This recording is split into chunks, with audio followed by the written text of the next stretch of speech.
काय रे, सारखा असा रडका चेहरा करून का बसतोस? जगाचं सगळं ओझं जणू तुझ्याच डोक्यावर आहे, असा एवढा गंभीर का झालायस?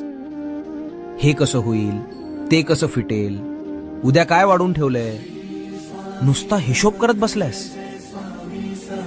अरे, ज्याला आपला उद्याचा एक श्वास स्वतःच्या मर्जीनं घेता येत नाही, तो पुढच्या 10 वर्षाचं प्लॅनिंग करून आज स्वतःचा जीव जाळतोय. अरे वेड्या, हे ब्रह्मांड मी चालवतोय, तू नाही. तुझे ते सगळे प्रॉब्लेम्स आणि उद्याची सगळी कोडी या बापानं केव्हाच सॉल्व्ह करून ठेवलीयत.